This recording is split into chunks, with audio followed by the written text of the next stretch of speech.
Huh.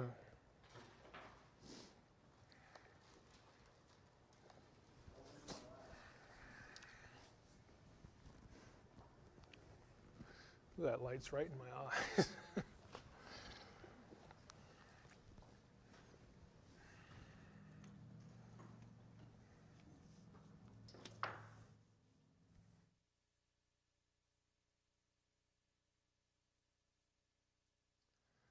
Okay, for our fifth session, the topic is neither Lord nor Christ, the belief in Jesus as God before Nicea, and the exalted Christ of Gnosticism. If that title is a little bit unexpected, I do want it to draw your attention because part of this session is going to deal with the Gnostic view of Jesus. Now, in the Da Vinci Code, Dan Brown has his characters, and again, this is typical of his sources, tell us that Jesus, in the wonderful, unaltered, more ancient, add to the adjective list as you want, Gnostic texts, that Jesus was just an ordinary man, just an ordinary guy. This whole idea of Jesus being a divine being was invented by the Council of Nicea, specifically at the behest of Constantine for political purposes and whatnot, some variation of these themes. And Gnosticism itself, I'm going to show you a few texts again, right out of the Gnostic Gospels. Gnosticism itself has a very exalted view of Christ. Jesus, the Jesus of Nazareth to a Gnostic, was not just an ordinary guy. Their idea was not the same as those who would have penned the Nicene Creed. It's not the same position, I think, correctly, that was arrived at before Nicaea that became the majority opinion in the early church very, very quickly, that Jesus was God in the flesh. It's not that, but the Gnostic view of Jesus is nevertheless still that Jesus is a very exalted being who is more than a man. And for those of you who have just read the Da Vinci Code only, or again the sources that Brown uses, that might strike you as quite a surprise. And if it does, that's a good thing, because again you'll see that there's more than meets the eye than what Dan Brown is telling you. Now, these are again some quotes, a passage from the Da Vinci Code, where our hero, at least one of the major characters of the novel, Sir Teabing, says, many aspects of Christianity were debated and voted upon. The date of Easter, the role of the bishops, the administration of sacraments, and of course the divinity of Jesus. And then Sophie, the female character, says, I don't follow. His divinity? My dear, Teabing declared, until that moment in history, Jesus was viewed by his followers as a mortal prophet. A great and powerful man, but a man nonetheless, a mortal. Not the Son of God, she asks. Right, Teabing said. Jesus' establishment as the Son of God was officially proposed, as though it had never existed to that point, officially proposed and voted on by the Council of Nicea. Hold on. You're saying Jesus' divinity was the result of a vote?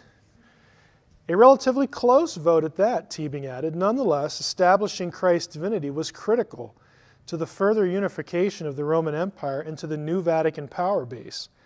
By officially endorsing Jesus as the Son of God, Constantine turned Jesus into a deity who existed beyond the scope of the human world, an entity whose power was unchallengeable.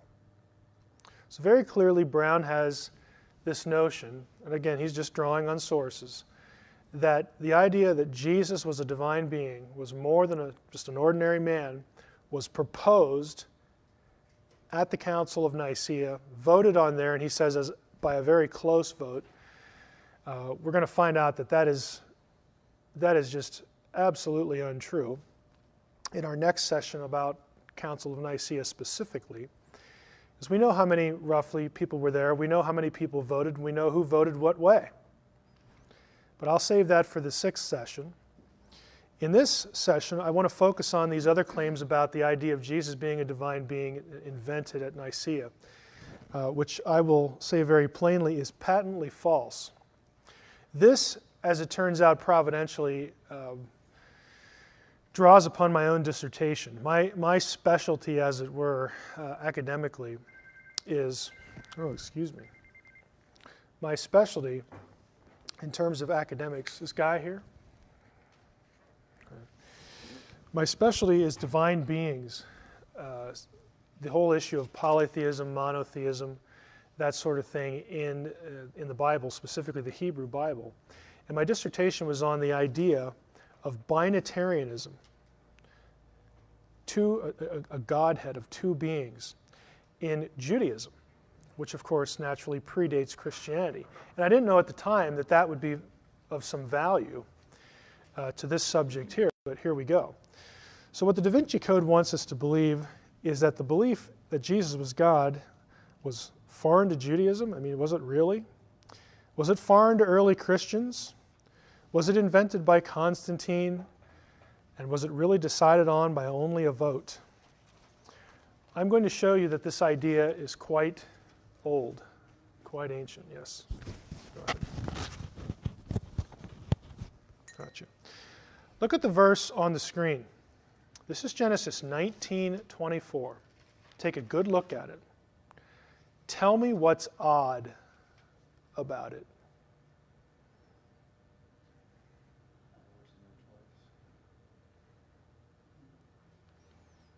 Anybody, what's odd about this verse?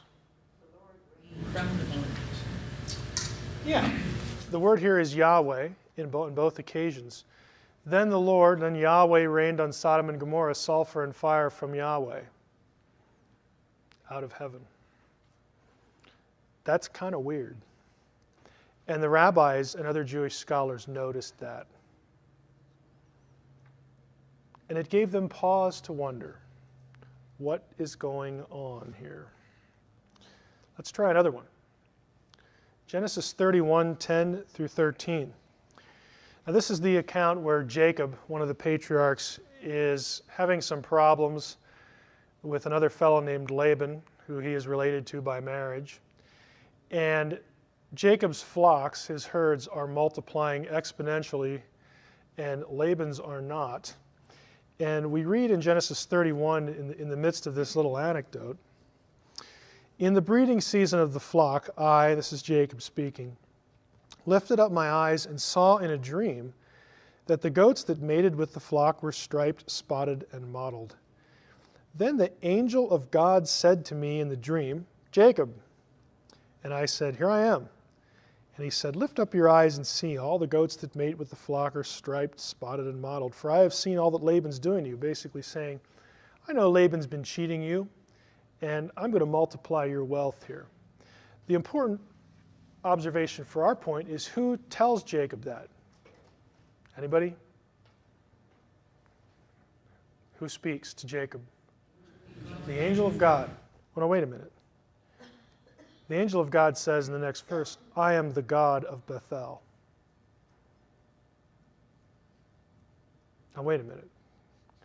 How can the angel of God be the God of Bethel? Now if you know anything about Jacob's history, we're going to go back to some of these passages. He wrestles with a divine being at this place. Other things happen to him at this place. But the point right now is here you have an angel saying, I'm God. I'm this deity, even though I'm called the angel of God. The rabbis noticed this and thought, wonder what that's about. Exodus 3. Moses said to God, if I come to the people of Israel and say to them, the God of your fathers has sent me to you. This is, of course, Moses getting his commission at the burning bush, and God says, you're going to go back to Pharaoh and say this, that, and the other thing. And Moses is like, well, what if they don't believe me? And he says, if I go back and say, hey, the God of your fathers has sent me to you, and they ask me, the Israelites ask, well, what's his name? What shall I say to them? And God said to Moses, I am who I am. In Hebrew, it's Ehyeh Asher Ehyeh. I am who I am. And he said, say this to the people of Israel, I am has sent me to you. God also said to Moses, say this to the people of Israel, Yahweh, the God of your fathers, the God of Abraham, the God of Isaac, and the God of Jacob, has sent me to you. So this is a passage that connects the I am who I am with the name Yahweh. This is my name. This is my name forever. and thus I am to be remembered throughout all generations. Now, I'm going to ask a dumb question, but it has a point. Did God tell Moses his name? It's not a trick question. Yeah, he says, I am who I am, and my name is Yahweh. Then why do we read this? Exodus 33. Moses said to Yahweh, seeing you say to me, bring up this people, and you've not let me know whom you will send with me. Yet you have said, I know you by name, and you have also found favor in my sight. Moses, this is all nice and well, but now therefore, if I have found favor in your sight, he's speaking to Yahweh, please show me now your ways, that I may know you in order to find favor in your sight. Consider too that this nation is your people. And he said, God says to him, my presence will go with you. Don't take it easy, Moses. My presence will go with you, and I'll give you rest. And he, Moses, said to him, if your presence will not go with me, don't bring us up from here. I need you to be with us, Lord. For how shall it be known that I have found favor in your sight, I and your people? So God says, I'm going to go with you. Don't worry. The narrative continues. And Yahweh said to Moses, this very thing that you have spoken I will do. For you have found favor in my sight, and I know you by name.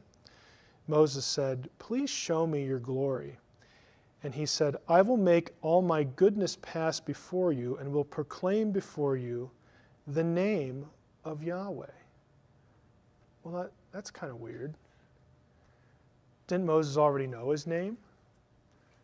I mean, he got his name the first time they met at the burning bush. And so God says, I'm going to proclaim before you the name of Yahweh. Yahweh says, I'm going to proclaim the name of Yahweh to you. And I will be gracious to whom I will be gracious, and I will show mercy on whom I will show mercy. But he said, you cannot see my face, for man shall not see me and live. And Yahweh said, behold, there's a place by me where you shall stand on the rock, and while my glory passes by, I will put you in a cleft of the rock, and I will cover you with my hand until I have passed by. I mean, Moses wants to see God physically. And God says, he answers him by saying, I'll show you the name of Yahweh. I heard your question, Moses. I'll show you the name of Yahweh. But you can't see my face. I mean, catch the incongruity in the language here. You can't see my face. That would be trouble. You'd die. So I'm going to put you in this little cleft of a rock and protect you. When I take away my hand, you shall see my back, but my face shall not be seen. Well, now wait a minute, God. I mean, Moses doesn't say this, but am I going to see you or somebody else? Because you said I'm going to see the name of the Lord, and then now you're talking in the first person. Like what? I'm a little confused. Introduction to the Jewish Godhead. We're going to go back to that passage because there's something that is kind of remarkable about it. We will get there in a second.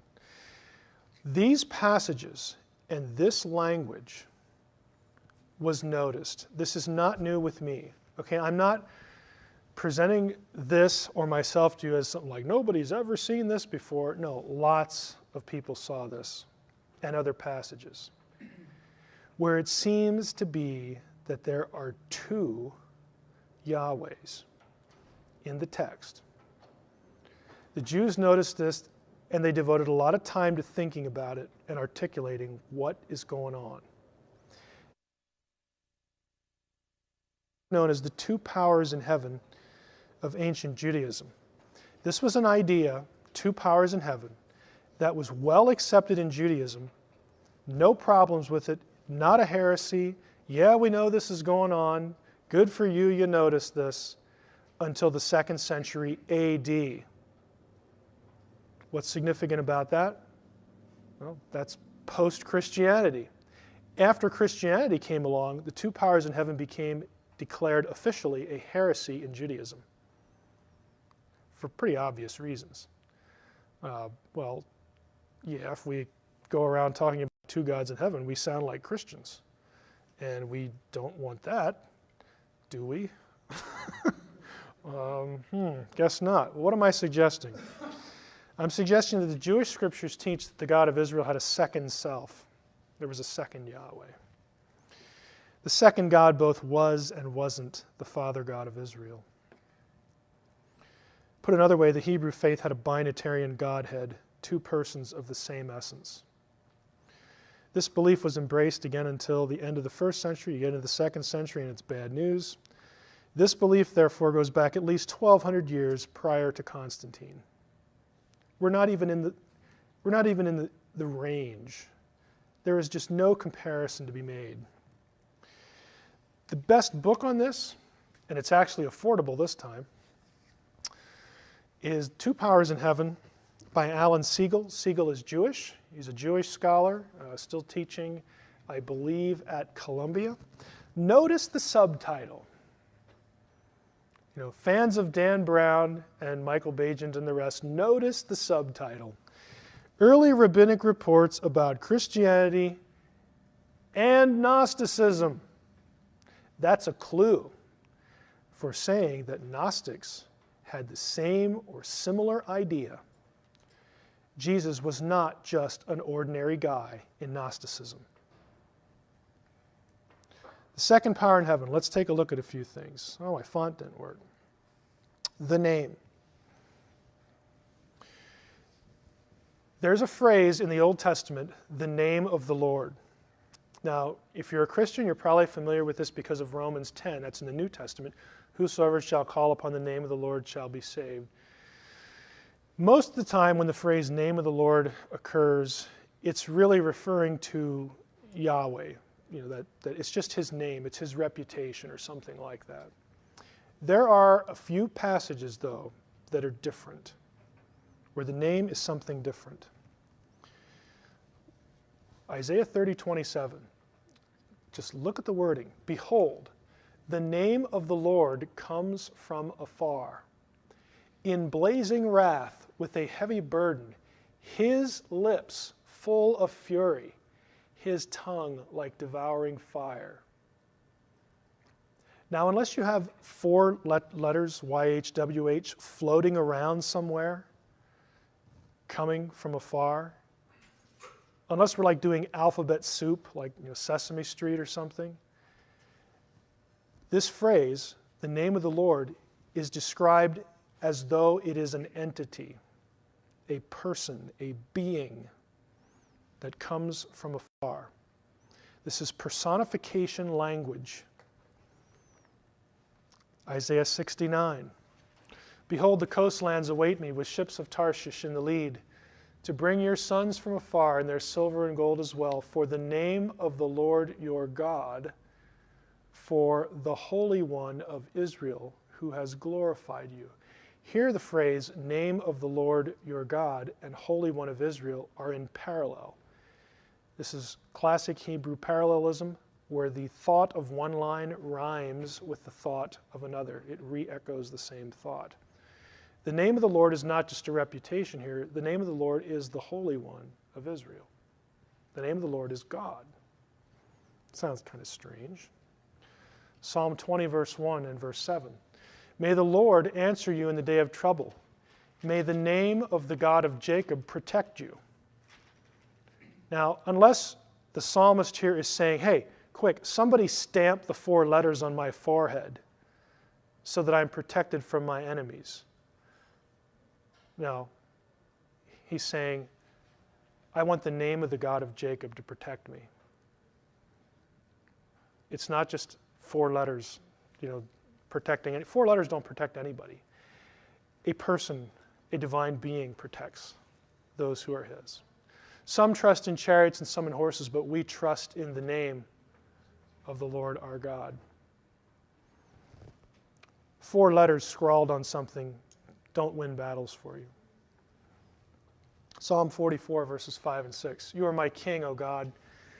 Decree victories for Jacob. Through you we gore our foes. Through your name we trample our adversaries.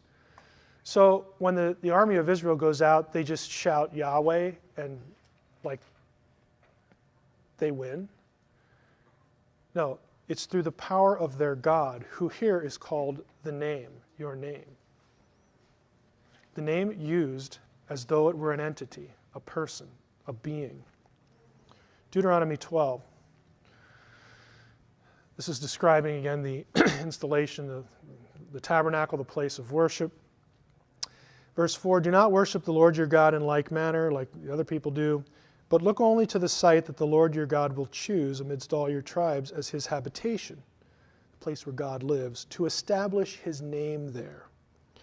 There you're to go, so on and so forth. Verse 11, you must bring everything that I command you to the site where the Lord your God will choose to establish his name. Now, we get a better idea what that means when we hit 1 Kings, when the temple is built. When the priests came out of the sanctuary, for the cloud had filled the house of the Lord, and the priests were not able to remain and perform the service because of the cloud, for the presence of the Lord filled the house of the Lord. Then Solomon declared, the Lord has chosen to abide in a thick cloud. I have now built for you a stately house, a place where you may dwell. Skipping to verse 27, but will God indeed dwell on the earth? Well, we know that the heavens and the highest heaven can't contain you, how much less this house. Next chapter, but when Solomon had finished building the house of the Lord and the royal palace and everything Solomon had set his heart on constructing, the Lord appeared. Look who appeared. Yahweh appeared to Solomon a second time. Okay, building from chapter 8. As he had appeared to him at Gibeon, the Lord said to him, I have heard the prayer and supplication which you have offered to me. I consecrate this house which you have built, and I set my name there forever. There are other passages in Deuteronomy and Kings that talk about, that interchange, here's the point, interchange the name with Yahweh. They're interchangeable statements, interchangeable entities. Back to Exodus 34. Now, we said in Exodus 3 that Moses knew what God's name was. And then Moses says, hey, I want to see you. And God said, my presence will go with you. And Moses said, it's not quite good enough. I want to see you. And God says, I will proclaim my name to you. You will see the name of the Lord. And then in the next chapter we get this. Yahweh said to Moses, cut for yourself 2 tablets of stone like the first, and I will write on the tablets the words that were on the first tablets which you broke. Be ready by the morning and come up in the morning to Mount Sinai and present yourself there to me on the top of the mountain. No one shall come up with you, and let no one be seen throughout all the mountain. Let no flocks or herds graze opposite that mountain. So Moses cut 2 tablets of stone like the first, and he rose early in the morning and went up on Mount Sinai, as Yahweh had commanded him, and took in his hand 2 tablets of stone. Now, just catch this. Yahweh descended in the cloud and stood with him, with Moses there, and proclaimed the name of Yahweh. Yahweh passed before him and proclaimed, Yahweh, Yahweh, a God merciful and gracious, slow to anger, and abounding in steadfast love and faithfulness. Now I want to illustrate something for you. Guy, can you come up here? You got 2 ways to look at this, and I'm going to ask you which makes more sense. Let's just pretend, for the sake of the illustration, that Guy is Moses, and I'm Yahweh, I descend in the cloud, I stand next to him. Now, are there 2 characters or 3 in what happens? You look at the text, Yahweh descends in the clouds, stood with him there, and proclaimed the name of Yahweh. Do I say Yahweh, and then do I walk past him saying Yahweh, Yahweh, Yahweh? He already knows my name. Or do I come down the cloud, stand next to him, and say Yahweh, Yahweh, Yahweh, the name of the Lord? Are there 2 or 3? Go ahead, thank you. Again, this was the question in the mind of Jews as they looked at passages like this, because Moses already knows the name. What he hasn't seen, what the issue really is you have the name of the Lord, you have other characters, and we're going to look at them today, who are the physical manifestation of the God who is a spirit. Jesus says God is a spirit, John chapter 4. He tells that to the woman at the well.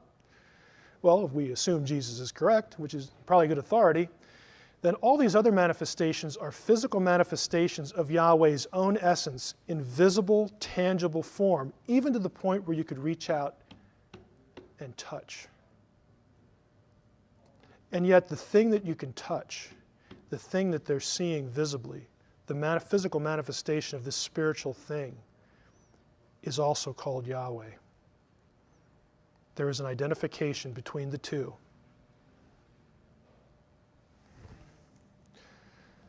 It also occurs in texts outside of the Old Testament that are not canonical. Jubilees, this is a pseudepigraphical book. Remember, my sons, the Lord God of Abraham, your father. The writer says, I will make you swear an oath, for there's no oath which is greater than it, by the glorious and honored and great and splendid, wonderful, mighty name which created the heavens and the earth. The name created the heavens and the earth. Did you know that? Yeah. Standard Jewish text. Now, this is a key passage. Exodus 23. God says, I am sending an angel before you. He's speaking again to Moses.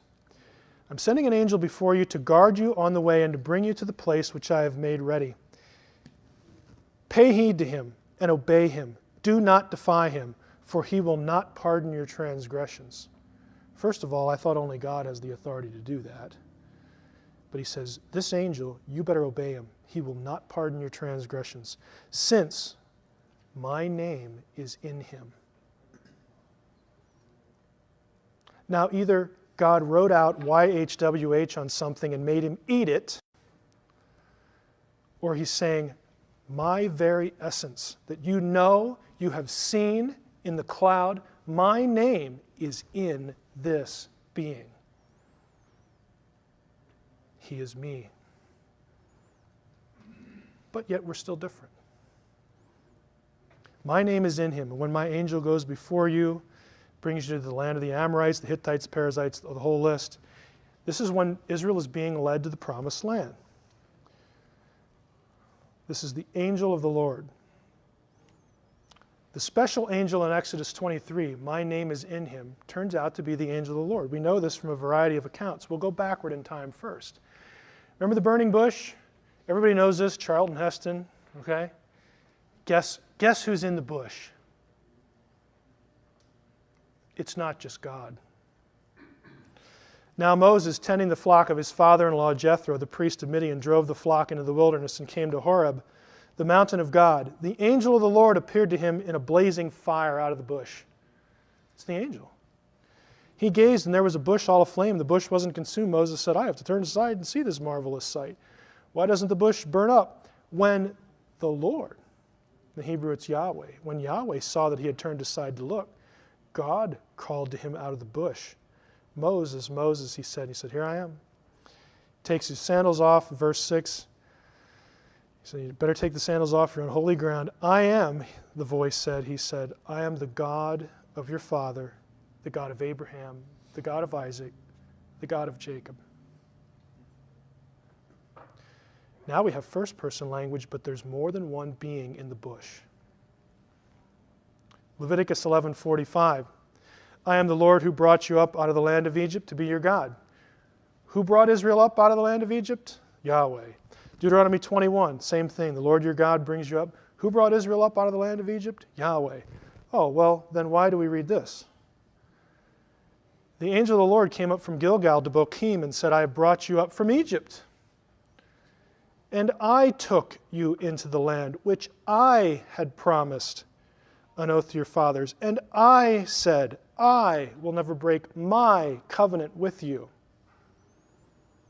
But you have not obeyed me. Look what you have done. Therefore I have resolved not to drive them out before you. They shall become your oppressors, and their God shall be a snare to you. And as the angel of the Lord spoke these words, it's the angel doing the first person. As the angel of the Lord spoke these words, all the Israelites started to cry. Why? Because he said, I've been with you up to this point. You haven't obeyed me. You are on your own. You're on your own. And they weren't too happy about it. Genesis 28, going back to Jacob. Jacob had a dream. A stairway was set on the ground. Its top reached the sky. The angels of God were going up and down on it. And the Lord was standing beside him. And he said, I am the Lord. I'm Yahweh. the God of Abraham, the God of Isaac, and the God of Jacob. Jacob awoke from his sleep and said, surely the Lord's present in this place, and I didn't know it. He named the site Bethel. That's important. Genesis 32. The same night, this is a little bit later in Jacob's life, Jacob arose, Jacob was left alone, and a man wrestled with him. This is a physical entity, described as a man wrestling with Jacob. They're actually touching. Okay? A man wrestled with him until the break of dawn. When he saw that he had not prevailed against him, he wrenched Jacob's hip at its socket, so that the socket of his hip was strained as he wrestled with him. And he said, let me go, for dawn is breaking. But Jacob answered, I will not let you go unless you bless me. He says, what's your name? Jacob. And he said in verse 29, your name shall no longer be Jacob, but Israel, for you have striven with an Elohim. You've striven, you've fought with God, or a God. Either way, it's a divine being. And man, and you've prevailed. Jacob asked, pray me, tell me your name. And he said, you must not ask my name. And he took leave of him there. So Jacob named the place Peniel, meaning I have seen Elohim. I have seen El. I have seen God. Hosea, the prophet, referring back to this chapter and to this episode, says this. The Lord once indicted Judah and punished Jacob for his conduct, requited him for his deeds. In the womb, this refers to the way Jacob was born. In the womb, he, Jacob, tried to supplant his brother, grown to manhood. He strove with a Elohim. He strove with an angel and prevailed. Point blank, the angel is an Elohim. This is my favorite passage in the Old Testament. I just love this one. This is cool for language geeks like me. But Israel, that is Jacob, remember Jacob's name got changed to Israel. Israel stretched out his right hand and laid it on Ephraim's head. This is when Jacob is about to die. He's blessing his children, Joseph's children. He stretched his hand out, lays it on Ephraim's head, though he was the younger, and his left hand on Manasseh's head, and crossed his hands, although Manasseh was the firstborn. And he blessed Joseph. These are Joseph's two kids. He blessed Joseph, saying, the God in whose ways my fathers Abraham and Isaac walked, the God who has been my shepherd from my birth to this day, the angel who has redeemed me from all harm. And here's the kicker. May he bless these lads. Who's the he? Is it God or is it the angel? And the answer is yes. The verb is singular. This is a complete, tight identification of the Malach Adonai, the angel of the Lord, as God. There are two. And this is where the idea of a Godhead comes from. These passages. This is not a Christian invention. This is not something Constantine came up with and sucked out of his thumb for political reasons. This is in the text. Jude 5, and here's some of the neat things about what the New Testament does with this. Jude writing, it says, now I want to remind you, although you once fully knew it, that Jesus, who saved a people out of the land of Egypt, afterward destroyed those who did not believe. Well, now wait a minute. I thought God delivered them out of the land of Egypt. I thought the angel delivered them out of the land of Egypt. Jesus delivered them out of the land of Egypt.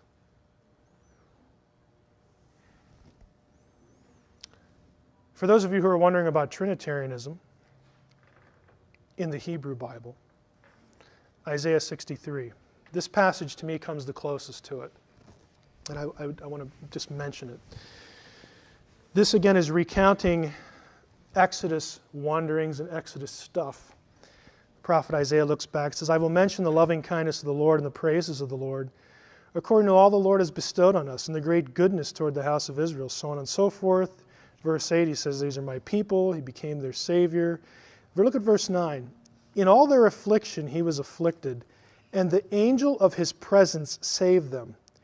In his love and in his pity he redeemed them, and he bore them and carried them all the days of old. But they rebelled and grieved the Holy Spirit.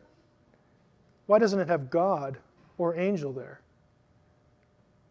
Yahweh and the angel were the ones that were doing all that stuff back there. And here Isaiah says, no, it was the Spirit. Now again, I don't have time to go through all the passages in both Testaments that demonstrate a Godhead in both Testaments. This is only to give you an idea. The church fathers did not just suck this out of their thumb. John 17, Jesus praying. This is the high priestly prayer of Jesus Christ in John 17. I am no longer in the world, but they are in the world, and I am coming to you, Holy Father. Keep them in your name. What does that mean? Keep them in your name, which you have given me, that they may be one, even as we are one. While I was with them, I kept them in your name, which you have given me. I would suggest to you that when Jesus was around, the essence of God was in town. And keeping them in the name refers to the fact that he kept them with himself and protected them during his ministry.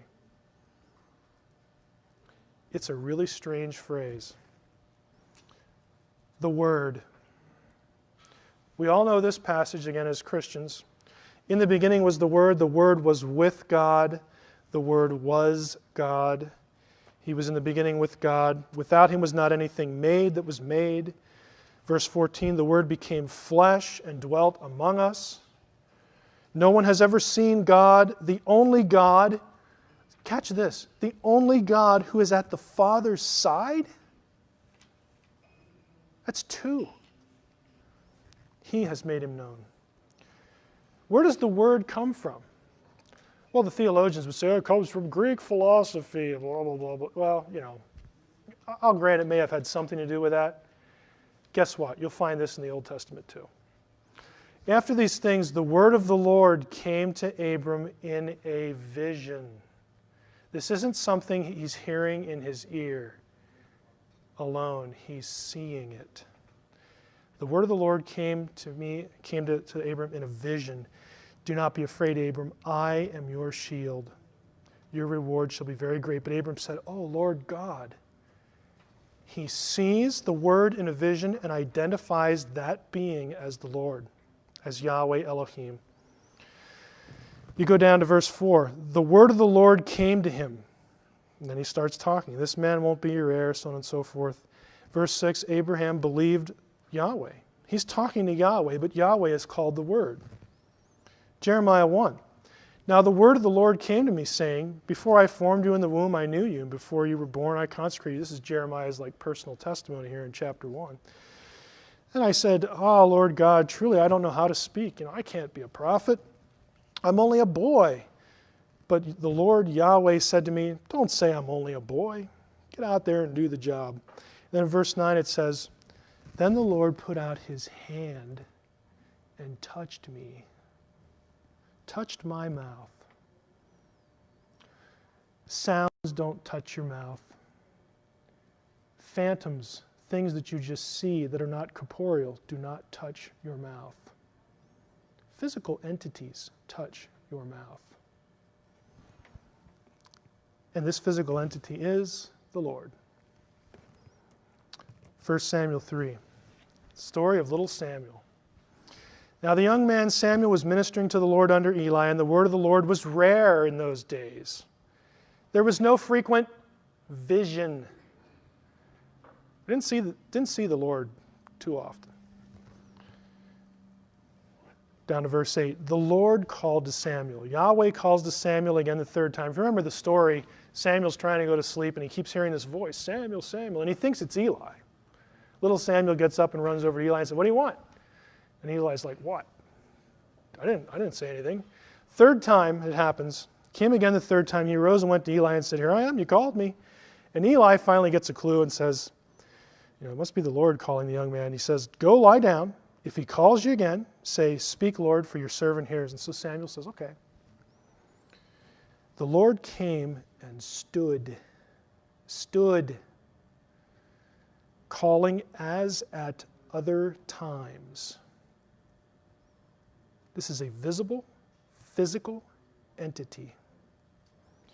Samuel said, "Speak, for your servant hears." Go down to the end of the chapter. "And Samuel grew. The Lord was with him and let none of his words fall to the ground. And all Israel from Dan to Beersheba knew that Samuel was established as a prophet of the Lord. And the Lord appeared again." Hearkening back to what we just read. The Lord appeared again at Shiloh. That's where they were living. That's where the tabernacle was.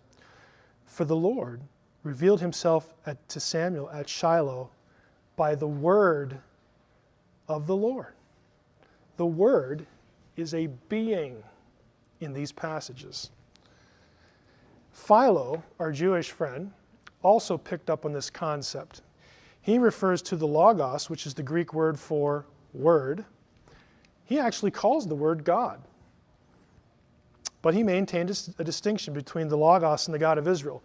Gnosticism actually is very close to what Philo believed. Philo said that there was a second God. This is a Jew who wrote lots of stuff and was very influential. He referred to the Logos as the Deuteros Theos, the second God. But he believed that the second God was a created being, an intermediary. And that's essentially what Gnosticism held, as we saw in our first session. The early church did not accept that because the essence of Yahweh cannot have a beginning. If it's Yahweh, it was always there. And that becomes the focal point for Nicaea. The dominant view was always the Orthodox view, that there are there's a Godhead, and every member of the Godhead is the same essence as the Father. They didn't get it because Constantine liked it. He wasn't a theologian. They got it from all those passages I just showed you, and others. And the Jews of the day, again, not everybody, could wrap their minds around that. And Philo came up with, this sounds a little more reasonable. Yeah, he's a second God, but he had to have a beginning, because. And those became the two tracks, the two views. The rider on the clouds. Guy, how much time do we have? 10, 15 minutes. Okay. Here's another one. I really like this one. The rider on the clouds, this phrase, he who rides on the clouds, he who makes the clouds his chariot. This is a phrase actually taken from pagan texts that winds up in the Old Testament. Specifically, that's drawn from Ugaritic texts about the god Baal. I mention that because it's very common for Old Testament prophets and writers to draw from literature around them and put it into the Hebrew Bible, as it were, to make a theological point. One of the things they do is they take this title, because Baal was like the big enemy in the Old Testament. Baal against Yahweh, it happens all the time, like with Elijah at Carmel. And they take the title, the one who rides the clouds, and they put it on Yahweh, as if to say, no, Baal isn't the one who controls the heavens and rides the clouds. It's Yahweh. 5 times, this title is used in the Old Testament for the God of Israel, for Yahweh. Here they are. Deuteronomy 33. There's none like God, O Jeshurun, who rides through the heavens to your help, through the skies in his majesty. None like God. Psalm 68. O kingdoms of the earth, sing to God, sing to the Lord, to him who rides in the heavens. Okay, clearly it's God, it's Yahweh. Psalm 104. Bless the Lord, O my soul, O Lord my God, you are very great. Go down to the last verse there in the section. He makes the clouds his chariot. He rides on the wings of the wind. These are all titles of Baal, descriptions. The point is, everybody in the ancient world knew Baal was a god, or they believed that. And the writer's saying, no, Baal is, whatever. Baal's an entity, but he is subordinate. Yahweh's the one who really has this position. And they kept putting the phrase to Yahweh. Isaiah 19, an oracle concerning Egypt. Behold, the Lord is riding on a swift cloud. Yahweh is the one who's riding on the clouds. The lone exception. Every place in the Old Testament, the rider on the clouds is Yahweh. There is one exception. And it's this passage, Daniel 7. As I looked, Daniel says, thrones were placed, and the Ancient of Days took his seat. His clothing was white as snow, and the hair of his head like pure wool. His throne was fiery flames. Its wheels were burning fire. By the way, that's the same description as in Ezekiel 1. It's God, the Ancient of Days, is sitting on his throne, fiery throne, wheels. If you've ever seen my session on throne iconography that I do for some other topics, very familiar imagery. The stream of fire issued and came out from before him. 1,000,000 served him, and 10,000 times 10,000 stood before him. In the court, the divine council sat in judgment, and the books were open. There's no doubt who this is. But the passage goes on. I saw in the night visions, and behold, upon the clouds of heaven there came one like a son of man. The phrase means a human one. Son of man as opposed to son of God. And he came to the Ancient of Days. So these are clearly two different people, two different entities, and was presented before him. And to him was given dominion and glory and a kingdom, that all peoples, nations, languages should serve him. His dominion is an everlasting dominion which shall not pass away. You have a second person referred to as the one who rides upon the clouds. And this passage became a real focal point of debate, and guess where it shows up in the New Testament? Then those who had seized Jesus led him to Caiaphas the high priest. Jesus is brought in front of Caiaphas. And the high priest says to him, verse 63, I adjure you by the living God, tell us if you are the Christ, the Son of God. They're getting tired of this. Quit beating around the bush. Are you the Son of God or not? And Jesus said to him, well, you've said so, but I tell you, from now on, you will see, he quotes Daniel 7:13, you will see the Son of Man seated at the right hand of power and coming on the clouds of heaven. Jesus' favorite title for himself in the Gospels was Son of Man. I'm the human one. I get to be human. Isn't that cool? Jesus thought it was cool to be human, to be embodied as a man. And he stands before Caiaphas, and Caiaphas says, this is a serious situation. This is life and death. And Caiaphas says, okay, tell us who you are. And Jesus gives us this throwaway, what are you quoting Daniel 7? Well, just yes or no would suffice. And he quotes Daniel 7:13 and says, I'll tell you who I am. Hereafter you'll see the Son of Man coming upon the clouds. And you know how we know that the Jews knew he was claiming to be God? The very next verse. Then the high priest tore his robes and said, he has uttered blasphemy. We don't need any more witnesses. This guy is claiming to be God. He is claiming to be the one who rides on the clouds. He's a blasphemer. There's no ambiguity. When you read these the news media, who did Jesus think he was? I think Caiaphas got the message. Maybe people today don't, but Caiaphas certainly did. Again, the main source here is Siegel, and I draw your attention again to the subtitle, Gnosticism. If you want a book on Jesus in the Nag Hammadi writings, I recommend this one. It's a scholarly title, somebody's dissertation work again, but it's the most thorough thing there is, Jesus in the Nag Hammadi writings, just so that you can check up on me. Going back to Dan Brown's quote, my dear, Teabing declared until that moment in history, Jesus was viewed as just a mortal prophet, just a man. Well, let's take a look in the Nag Hammadi texts again. The Apocryphon of John. We look at the text here. Let's see if I can find it here. Did I mark it up here? No, can't see it visually. The teaching of the Savior, the revelation of the mysteries, the things hidden in silence, even these things he taught John, his disciples. It happened one day when John, the brother of James, who were the sons of Zebedee, came to the temple, that a Pharisee named Aramanius approached him and said to him, where is your master whom you followed? And he said to him, he's gone to the place from which he came. This is after Jesus' death. The Pharisee said to him, "With deception did this Nazarene deceive you.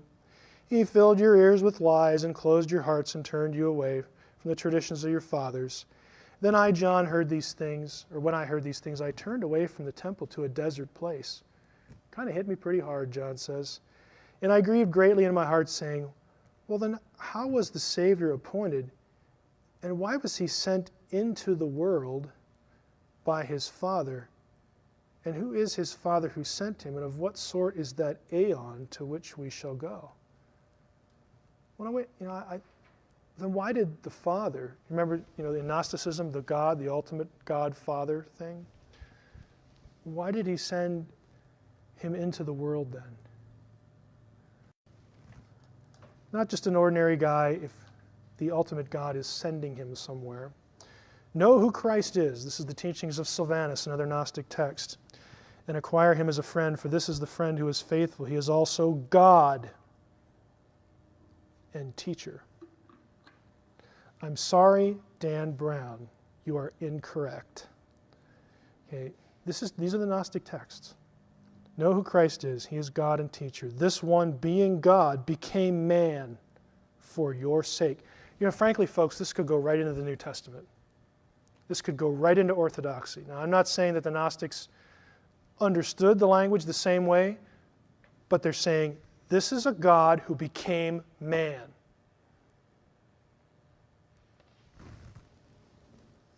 Teachings of Sylvanus again.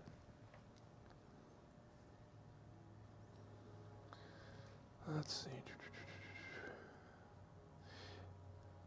"Do not tire of knocking on the door of reason," the middle section here. "Do not cease walking in the way of Christ. Walk in it so that you may receive rest from your labors. If you walk in another way, there will be no profit in it. For all those who walk on the broad way will go down at their end to perdition of the mire. For the underworld is open wide for the soul, and the place of perdition is broad. Accept Christ, the narrow way, for he is oppressed and bears affliction for your sin." Even sounds like substitutionary atonement there a little bit. "O soul, persist in what ignorance do you exist? For who is your guide into the darkness? How many likenesses did Christ take on because of you? Although he was God, he was found among men as a man." You could put that in the New Testament too. The only thing different is likeness says, the plural. Because the Gnostic view of what's going on here is a little different than the Orthodox view. This is the classic passage from, guess where? The Gospel of Philip, the one that everybody quotes in relation to the Da Vinci Code. Same text. "Jesus took them all by stealth, for he did not appear as he was, but in the manner in which they would be able to see him. He appeared to them all. He appeared to the great as great. He appeared to the small as small. He appeared to the angels as an angel, and to men as a man. Because of this, his word hid itself from everyone. Some indeed saw him, thinking that they were seeing themselves. When he appeared to his disciples in glory on the mount, he was not small, he became great," so on and so forth. What the Gnostic view of Jesus was, and again, we'll have to quickly go through this. The Gnostic position about Jesus was this: Jesus is not just a man. He was a God. He was one of these aeons. And so was the Christ. Jesus and the Christ are two different things, two different entities in Gnosticism. What the Gnostic scriptures, and Michael Bagent and others make a big deal about this, there are certain Gnostic passages, and this is one of them and some of the other ones, where Jesus he's crucified, but yet it's not really him. Jesus is like looking at some man they're crucifying and standing there laughing, thinking, the archons, those evil entities think they got me, but they really didn't. I'm over here. It's not really me. And Bagent and Lee will take this in their minds as evidence that it wasn't the real Jesus. They don't understand Gnosticism. To the Gnostic, the eon comes down, becomes a human being, but it's like a shell. It's like a facade. It's like a, I'll use the word deception, but I don't mean it to be negative. It's just as the Gospel of Philip said, Jesus appeared as he needed to appear when he needed to appear as that. So Jesus is faking them out. He comes down, he manifests himself as this man, Jesus, the heavenly Jesus. If you're familiar with Platonic philosophy, this is another stream in Gnosticism. that there's the ideal, there's the cosmic Jesus, and there's the earthly Jesus. And the earthly Jesus gets killed, but the cosmic Jesus is still up here having a good time, untouched, unscathed. Okay. If anything, what the Gnostics did was they downplayed the humanity of Christ. They didn't think he was really, this God in flesh, and that was it. It's sort of a disguise, is what they're looking at. Treatise of the Great Seth, again talking about the crucifixion here. I know I have to hurry a little bit. Right up here, I did not die in reality, but in appearance, lest I be put to shame by them, so on and so forth. This is the Gnostic view, and I've just summarized it for the sake of time. Summary again. What I want to convey to you, I know this was a longer session because there's a lot here, and I'll grant you this is my favorite part of the whole thing, which is why it took longer.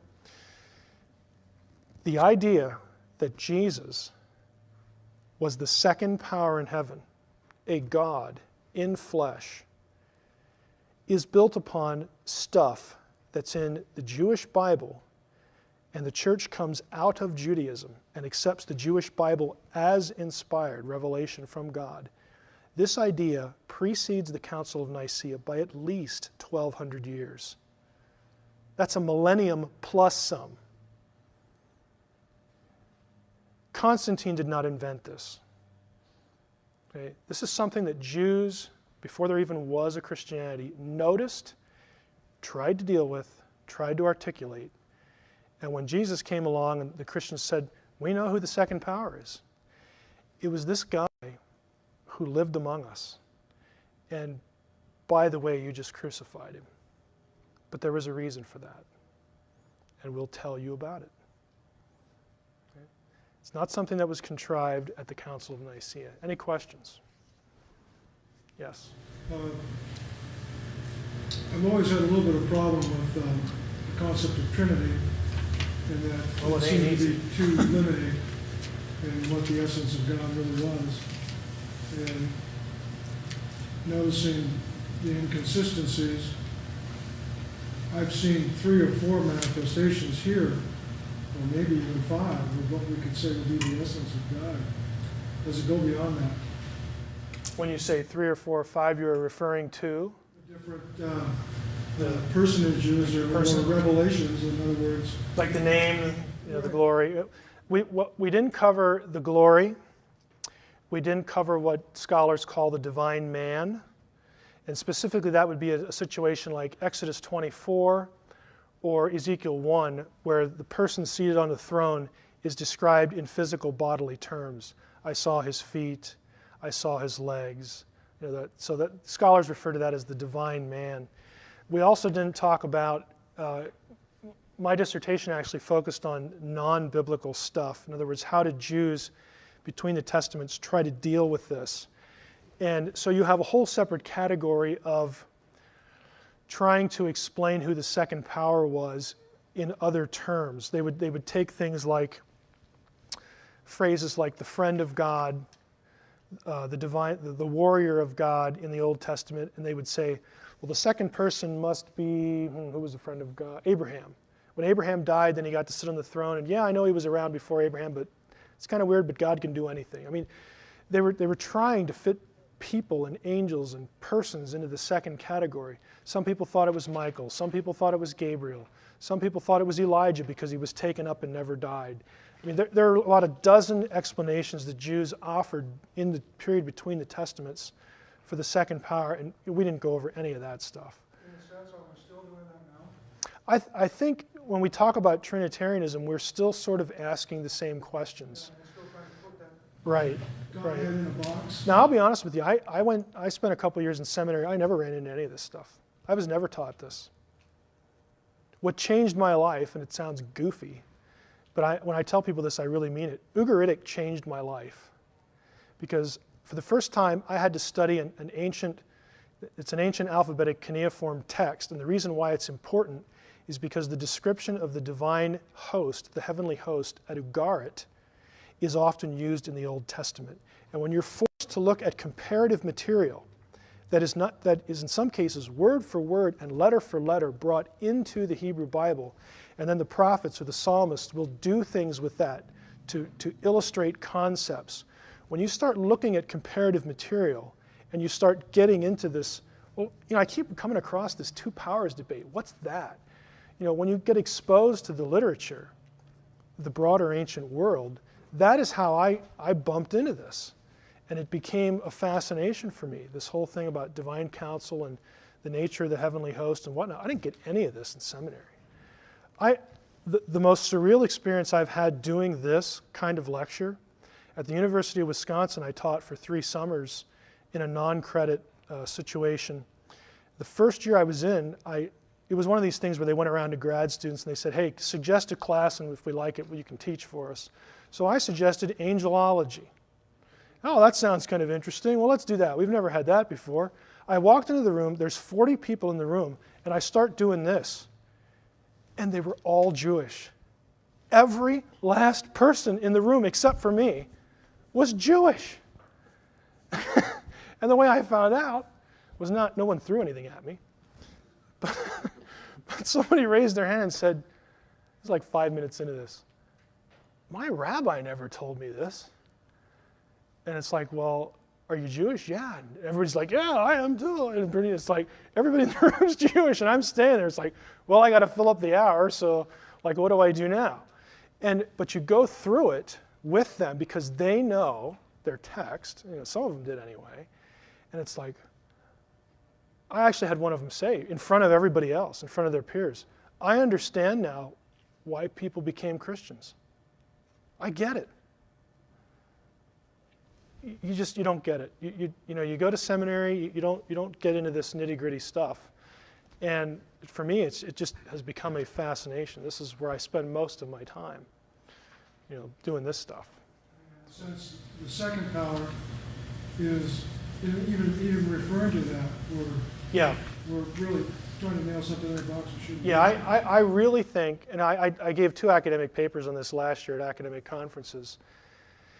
And I really think that this is the bridge. This is the answer. This explains why the early church was so quick to worship Jesus and still die for monotheism. That is probably the thing that offends me most about the Da Vinci Code. This idea that all this was invented. I'm sorry, but there were hundreds and probably thousands of people who were put to death by the Romans, and in some cases, I'm sure Jews as well, because they worshiped Jesus as God, but they refused to bow the knee to the Roman emperor who claimed to be a deity. And the Romans thought this was insane. Well, you're already worshiping this second one over here, and don't tell us you're monotheist because you're doing this. And the Christians, and Jews for that matter, would say, sorry, we're not afraid to die. And I think what Dan Brown and his sources do with this material just makes that a mockery. So for me personally, that's my biggest irritation with the book. But that's just me because I'm thinking about this. And I'm not saying Brown's out to do that. He's not. But that's just me personally. Go ahead. How does this connect to the only begotten? In other words, I think when a lot of people hear that, they think of the birth of Jesus. The begotten takes place before time. Yeah, part of the problem is the chronological. It's a twofold problem. Actually, it's a threefold problem. Part of it is a word like begotten does convey chronology, because we have the sense that it implies a beginning. The early church, though, used that term to distinguish the idea behind that term from being created, the Nicene Creed. The Son is begotten but not made. So they knew there was a distinction there that they had in their heads. We have lost that because we just don't use words like begotten. So that's the second issue. The third issue is it's a terrible translation. There's a translation problem. The word that is used that we typically think of as only begotten in the New Testament is monogenes. It used to be assumed that came from monos, which is alone or only, and it came from the verb genao. So genao means to beget, to give birth to. And so the supposition was that it meant only begotten. after there was a lot of other Greek papyri discovered in the late 19th century and early 20th century, by the way, when papyri are discovered, the neat thing that does is it widens the vocabulary, the known vocabulary and the known meaning range of a certain word. It was discovered, and this is 100 years old, it was discovered that monogenes does not come from monos and genao. It comes from monos and gene, which means unique or kind. So Jesus is the monogenes. He is the unique kind. He is the only kind of something. And the way we know that that's what's going on in the New Testament is in Hebrews chapter 11, the word monogenes is used of Isaac. Think back to your Old Testament. The writer of the Hebrews calls Isaac the monogenes. Isaac is the son of Abraham. Here's the question. Was Isaac Abraham's only son? No. He had Ishmael first. Isaac wasn't even the firstborn. So that tells you that monogenes cannot mean firstborn or only born. What it means is unique. There was something unique about Isaac out of all the sons of Abraham. And what was it? Isaac was the son of the promise. He was the one that came from Sarah, which was the original prophecy that God gave to Abraham and said, you're old and your wife's old, but from Sarah you will have a child, and that child will be the chosen one of my covenant. Same word that's used in John 3:16. So there's a translation issue. So back to your original question, it relates because Jesus is unique. We have plural sons of God in both testaments. Haven't you ever asked yourself this question? Why is Jesus called the only begotten Son of God when there are plural sons of God in the Old Testament? It's a good question to ask. The reason is there's something unique about him. What's unique about him with respect to all the sons of God, all the heavenly host? He's the essence of the Father. They are not. He is uncreated. They are not. He is Yahweh. They are not. He's unique. He is species unique. Go ahead. Is there more of a more familiar pattern that maybe we see day to day now that you can liken the Godhead to? As far as an illustration? Correct. Like something like that. Oh boy. You know,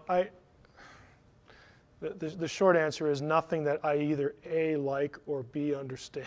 I mean, you read some of the simpler ones like an egg, or like the 3 states of water, or something like that. And they're all, some of them are kind of useful, but they all seem to break down somewhere.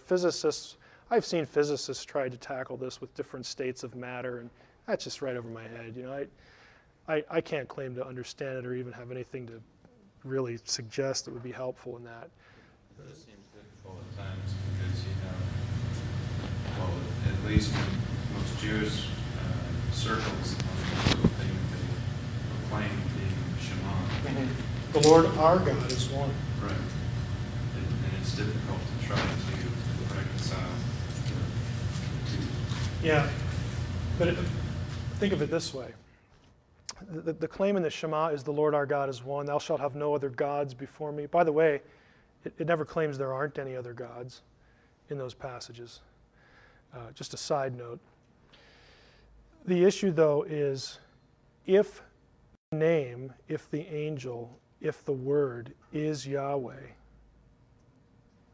then he's Yahweh, even though he exists in a second. I'll use this even though it's not theologically careful, but it might help. Even though the name and the word are different forms of Yahweh, they're still Yahweh. And if you worship this being, you are still worshiping Yahweh. And there's a unity.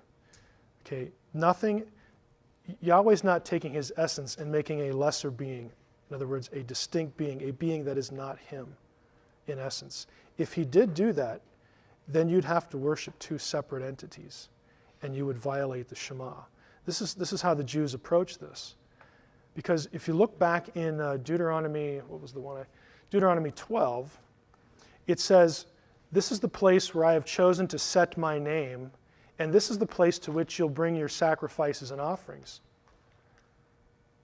Okay, they're actually offering sacrifices to the name. But they didn't see that as a violation of the Shema. Why? Because, well, the name's Yahweh. He's just the physical manifestation of Yahweh. We know that. We're not worshiping another God, we're worshiping Yahweh. It's just now we can see him. All of these second entities, the fancy scholarly term for this is they are hypostases.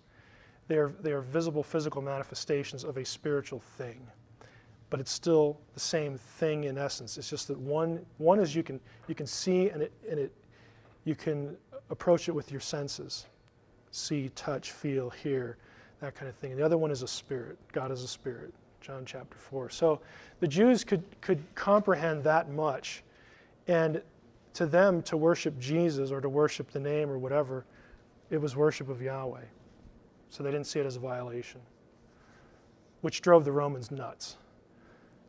They just thought that was insane. Like, you're willing to die and you already do this. It doesn't make any sense to us. Any other questions? Guy?